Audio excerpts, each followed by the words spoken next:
I read an interesting article about the gift of feeling seen. Our therapist friend, Dr. Jonathan Carroll, is back with a discussion about the value of feeling seen or being seen. Good morning, Jonathan. Good morning, Angie. Maybe we should explain what we're talking about here. What are we talking about when we say we feel seen? To feel seen means experiencing recognition and understanding and validation from other people, particularly in the context of how we think and how we feel, what we've experienced, and at the core, who we are. When someone feels seen, they believe that people that they interact with genuinely acknowledge and understand who they are, what they're going through, what they value. And it's a fundamental part of emotional well-being and interpersonal relationships. So if we're the person who is trying to be present with people, to really see, what are some of the techniques or things we can learn to do this better, to accomplish this in our relationships? Yeah, well, you said it.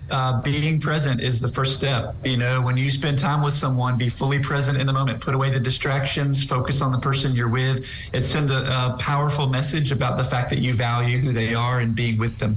Of course, that comes with things like active listening, which means paying full attention, putting away phones and other devices, maintaining contact, being genuinely interested in what they're saying. It means showing empathy. It means asking open-ended questions rather than yes or no questions. This is important, of course, if you have teenagers around you.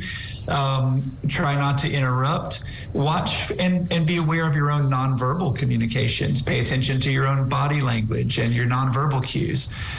Show appreciation. Be vulnerable with that person. Practice being patient, be inclusive, and of course, maintain boundaries.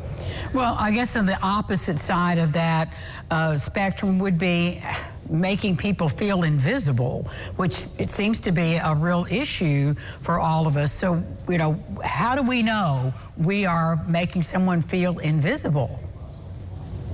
I think this is where empathy comes into play, because we all know what that feels like, and unless you're dealing or working or being in relationship with someone who has a pretty profound maybe personality disorder or mental illness, typically I think we all know when we have felt not seen or overlooked. We don't feel like we've been recognized. We feel misunderstood. We feel invalidated. We don't feel accepted. We feel, of course, rejected. We don't feel like we're making connections. We're not getting the affirmation we need. We feel disrespected.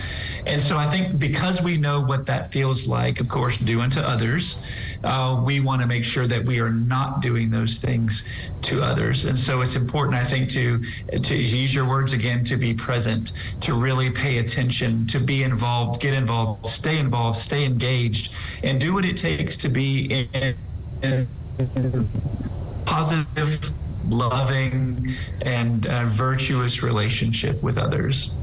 Jonathan, as always, thank you very much for your wisdom. Thank you. And we'll be back with more Local Lifestyles right after this. Stay with us.